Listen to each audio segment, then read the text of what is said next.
Maka ketika misteri itu, bagian dari misteri itu yang adalah firman Allah datang ke dunia ini yang adalah Tuhan Yesus Kristus, dinyatakan bagi dunia ini untuk bisa mengerti maksud misteri itu. Maka Roh Kudus dicurahkan kepada kita agar kita dapat mengaku bahwa Yesus adalah Tuhan, karena Dia memang dikatakan sebagai Tuhan oleh Bapa.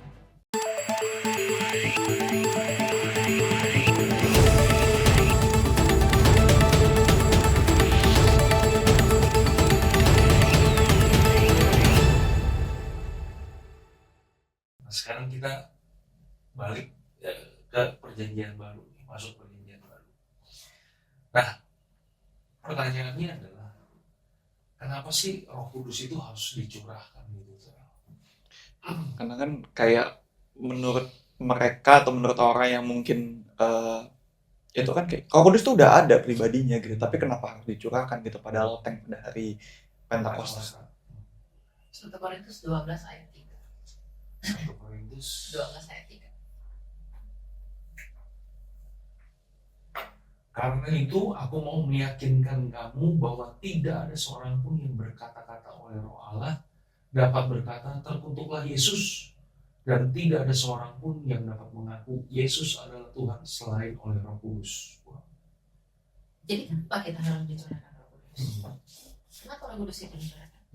Agar kita mengaku bahwa Yesus adalah penguasa menurut kehendak Bapaknya. Yesus yang adalah gambar Allah, terangnya Allah itu datang ke dunia ini, dia kan tidak dipahami oleh apapun. Yang mengetahui siapa Allah dan gambarnya, tadi kita udah baca, yang menyelami Allah itu siapa? Roh Kudus. Roh Kuduslah yang tahu misteri keseluruhan dari Allah itu. Maka ketika misteri itu, bagian dari misteri itu yang adalah firman Allah datang ke dunia ini yang adalah Tuhan Yesus Kristus, dinyatakan bagi dunia ini untuk bisa mengerti maksud misteri itu. Maka Roh Kudus dicurahkan kepada kita agar kita dapat mengaku bahwa Yesus adalah Tuhan, karena Dia memang ditetapkan sebagai Tuhan oleh Bapaknya. Firman itulah penguasa. Firman itulah yang berkuasa oleh kehendak Bapa. Dan yang sudah mengetahui siapa firman itu dan mengetahui Bapa dan bagaimana relasinya di dalam kasih, itu hanya Roh Kudus. Makanya dikatakan kita tidak dapat mengatakan Yesus adalah Tuhan, kita tidak mampu percaya kepada Yesus kalau bukan Roh Kudus yang memampukan kita untuk bisa percaya. Jadi Roh Kudus inilah yang memampukan kita. Roh Kudus inilah yang membuat kita dapat mengerti tentang karya Allah melalui Yesus. Makanya Dia dicurahkan bagi kita. Dan di kisah Rasul 2 tentang peristiwa Pentakosta, Roh Kudus itu dicurahkan bagi kita. Itu bisa bermakna banyak hal. Tapi hal yang lebih penting adalah bahwa di dalam pencurahan Roh Kudus bagi manusia di peristiwa kisah Rasul 2 itu membuktikan bahwa Kristus itu menggenapi janjinya di dalam Yohanes 19 tadi.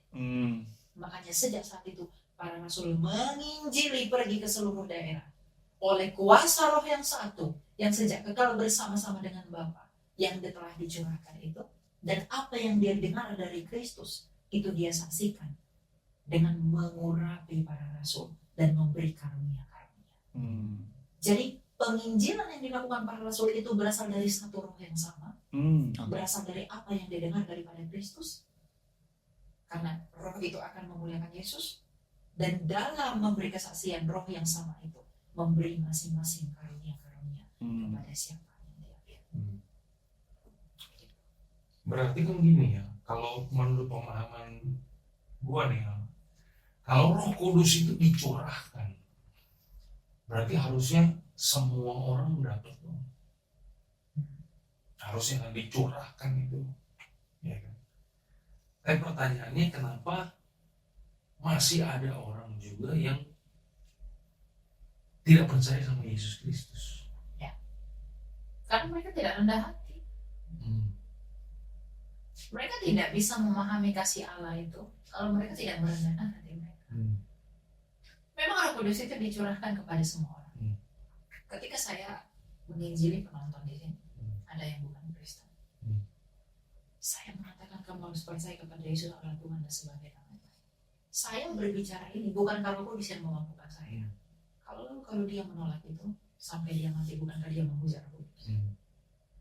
Jadi kenapa masih ada orang yang tidak percaya Yesus? Itu bukan karena Tuhan tidak mau mencurahkan Roh itu, Roh Kudus itu sudah pergi ke seluruh dunia melalui orang-orang yang Tuhan izinkan dengan warta penginjilan.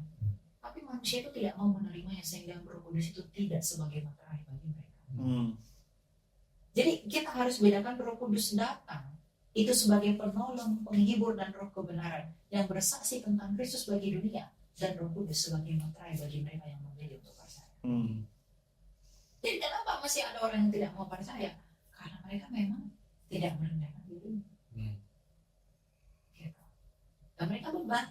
Sama seperti Yohanes 8 ayat 24, Tuhan Yesus berkata, kalau kamu tidak percaya bahwa aku Dia, kamu akan mati dalam dosamu. Emang apakah kita tidak berpikir mengapa sampai Tuhan Yesus berkata hujat terhadap Roh Kudus tidak terampuni? Itu karena pada saat Tuhan Yesus melakukan mujizat, Roh Kudus itu memberi kesaksian di dalam hati orang Farisi, memberi kesadaran kepada orang Farisi bahwa melalui pekerjaan Yesus itu adalah Mesias. Jadi Roh Kudus menginjili di dalam hati nurani orang Farisi itu bahwa Yesus adalah Allah dan Yesus adalah Mesias. Tetapi mereka menolak suara Roh Kudus dalam hati mereka dengan kemudian berkata dengan bersebul, Dia mengusir setan. Bukankah ketika kita juga menginjili kepada orang pada zaman ini, berita itu disampaikan kepada seluruh dunia? Bukankah di dalam hati nurani mereka sebenarnya Roh Kudus itu mewartakan mereka? Tapi mengapa mereka tetap menolak? Karena mereka tidak merendahkan dirinya untuk menerima warta itu. Jadi memang kan kehendak Tuhan adalah semua orang diselamatkan. Iya, itu betul. Jadi bukan berarti Tuhan mengaruniakan kepadamu yang satu, kepadamu yang lain, tidak. Roh Kudus itu sudah diberikan bagi dunia ini. Tapi siapa yang dimateraikan oleh Roh itu? Adalah dia yang menerima suara dari Roh itu. Siapa yang saya pilih untuk masuk ke rumah saya adalah orang yang menerima undangan saya. Siapa yang dimateraikan oleh Roh? Hanyalah mereka yang menerima suara dari Roh dan kesaksian dari Roh, yaitu percaya kepada Yesus.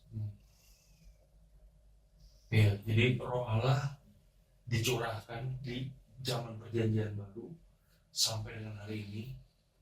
Gua menerima Yesus karena Roh Kudus yang memampukan gua untuk percaya kepada Yesus. Itu sebabnya ketika Roh Kudus ada di dalam gua juga dikasih kekuatan untuk memberitakan. Ya kan? Memberi karunia sehingga orang-orang bisa percaya kepada Yesus. Ya. Nah, pertanyaannya, kenapa ada orang yang tadinya sudah percaya kepada Yesus? Berarti kan kalau dia sudah percaya kepada Yesus, berarti kan sudah dipenuhi dengan Roh Kudus dong. Roh Kudus sudah bekerja dalam hidupnya. Tapi kenapa orang ini bisa murtad? Ketika orang percaya Yesus, dia pasti sudah menerima Roh Kudus. Lalu, kenapa pada akhirnya ada orang murtad? Roh Kudus itu tidak pernah memaksa. Roh Kudus itu hanya menyadarkan kita. Ada atau tidaknya Roh itu di dalam kita, itu tergantung kita. Jadi ada orang yang pergi meninggalkan Yesus, itu karena dia menolak kesaksian Roh itu lagi untuk ada di dalam dia. Jadi orang yang murtad itu adalah orang yang menyangkali apa yang Roh itu saksikan kepada hidupnya. Tentu dengan banyak faktor. Orang murtad itu banyak faktor. Makanya dikatakan keinginan daging adalah lemah, tapi Roh itu penurut. Ada orang yang karena dagingnya meninggalkan Roh. Ada orang yang oleh karena Roh meninggalkan daging. Orang meninggalkan Kristus karena apa? Karena hal-hal daging. Bukan karena hal-hal yang rohani. Jadi mereka memilih apa? Memilih daging mereka daripada Roh, daripada keinginan Roh. Maka mereka meninggalkan Yesus. Jadi bukan berarti ketika dia percaya Yesus, dia diberi lalu Roh itu tidak akan pergi selama-lamanya. Tidak. Karena mantra itu memang dinyatakan bagi kita sebagai jaminan, sebagai arabon. Kalau kita tidak memupuk dan juga melunasi arabon itu di dalam ketaatan dan kesetiaan kita kepada apa yang diperintahkan oleh iman itu, maka kita tidak akan beroleh klaim. Jadi kita, Roh Kudus itu adalah DP bagi keselamatan kita. Tapi kita menghidupi apa yang disaksikan Roh itu. Roh itu berkata, hiduplah kamu Anda kudus apalah dan lain-lain sebagainya. Kalau orang itu tidak mengikuti keinginan Roh itu, artinya dia tidak sedang di dalam Roh itu. Kan Roh itu sudah memberi kita kesadaran untuk melakukan apa yang baik, apa yang benar. Roh Roh itu juga sudah mengatakan bagi kita bahwa tidak ada keselamatan di luar Yesus Kristus. Di 4 ayat 12. Lalu ketika ada orang yang keluar dari Yesus, artinya dia menolak keinginan dari roh itu untuk tetap di dalam Yesus. Artinya dia apa? Membuang roh itu. Dia tidak mau menerima roh itu dan tidak mau tinggal di dalam roh itu. Maka roh itu pun berduka terhadap orang.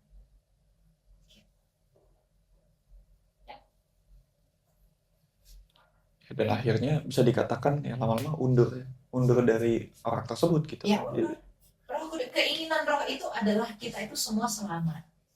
Jadi meskipun kita udah murtad, roh itu masih selalu datang buat kita, menyadarkan kita melalui orang-orang. Berapa banyak mungkin orang yang akan menonton video ini yang telah murtad meninggalkan Yesus. Ketika saya mengatakan ini, bukankah ini Roh Kudus yang membantu saya mengatakan ini kepada mereka agar mereka datang kembali? Seperti kisah anak yang hilang. Jadi yang sudah pergi harus kembali lagi. Roh itu memanggil itu. Karena di dalam hal itulah roh itu mau menyatakan kepada kita. Roh Kudus mau menyatakan kepada kita. Kesaksianku inilah yang menyelamatkan kamu. Kesaksianku itu apa? Kamu datang kepada Kristus. Yang telah aku ketahui sedang bersama dengan sumber yang satu. Gitu. Jadi secara fungsial, kalau menurut Elia Nisa, apa yang Elia pelajari, fungsi Roh Kudus dalam perjanjian baru itu kira-kira apa aja? Yang pertama, dia adalah roh kebenaran. Menuntun kita kepada seluruh kebenaran. Tadi kan kita udah baca. Betul, dia akan menuntun kamu kepada seluruh kebenaran itu. Kemudian dia penghibur kita. Dia menghiburkan kita atas masalah-masalah yang terjadi dalam hidup kita selama kita masih percaya kepada Yesus. Karena kan roh itu yang tahu siapa itu Kristus. Maka apa yang kita tidak tahu itu diberitahu oleh roh agar kita tetap tinggal di dalam apa yang disaksikan roh, yaitu Yesus Kristus. Kemudian selain daripada penghibur, dia itu penolong. Dia itu penolong kita. Menyatakan apa yang harus ia nyatakan di dalam iman itu. Jadi dia adalah roh kebenaran, dia adalah roh penolong, dia adalah roh penghibur. Tapi lebih daripada itu, oleh roh Allah itulah kita dapat mengaku bahwa Yesus adalah Tuhan, yang tak lain adalah kebenaran. Dan oleh roh itu juga kita mampu mengasihi. Roh Kudus yang ada di dalam saya, yang membuat saya berduka ketika teman saya disakiti, ketika orang lain tidak dikasihi. Maka oleh roh itu menuntun saya untuk melakukan tindakan yang benar. Karena hukum itu adalah kasih. Jadi lebih ringkasnya, Roh Kudus itu ada di perjanjian baru, itu berfungsi untuk apa? Bersaksi tentang sang kebenaran itu. Siapa kebenaran itu? Yohanes 14:6. Yesus. Jadi setiap orang yang bersaksi tentang Yesus itu pasti dari Roh Kudus. Dan dia memampukan kita, dia menolong kita, dia menghibur kita untuk memberitakan kebenaran. Dan tidak hanya itu, dia memakai kita. Karena dia memakai kita, maka dia menolong kita, dia menghibur kita, dan dia memampukan kita untuk melakukan apa yang Roh itu kehendaki. Memberikan keberanian juga. Memberi semua hal. Dan hal itu ia berikan dalam rupa-rupa karunia. Ada yang dia mampukan mengajar, ada yang dimampukan bernubuat, ada yang dia mampukan ini, itu, dan lain sebagainya. Semua itu pasti akan berakhir. Tetapi satu yang tidak akan berakhir, yaitu kasih. Jadi hari ini kita udah belajar nih dari si Elia ya. Dahsyat luar biasa. Dahsyat. Bagaimana peran Roh Kudus dalam kehidupan kita, peran Roh Kudus dalam perjanjian lama, apa fungsinya Roh Kudus dalam perjanjian baru. Jadi hari ini ya teman-teman mesti mengerti juga bahwa setiap kita yang sudah ada di dalam Tuhan, Tuhan memberikan kekuatan dan kemampuan kepada kita untuk memberitakan siapa Yesus. Jadi buat teman-teman jangan pernah takut untuk bersaksi, gitu ya Ale? Karena banyak orang yang, wah siapa gua? Gitu. Tapi kesaksiannya harus benar, nggak boleh salah-salahan. Betul. Gitu.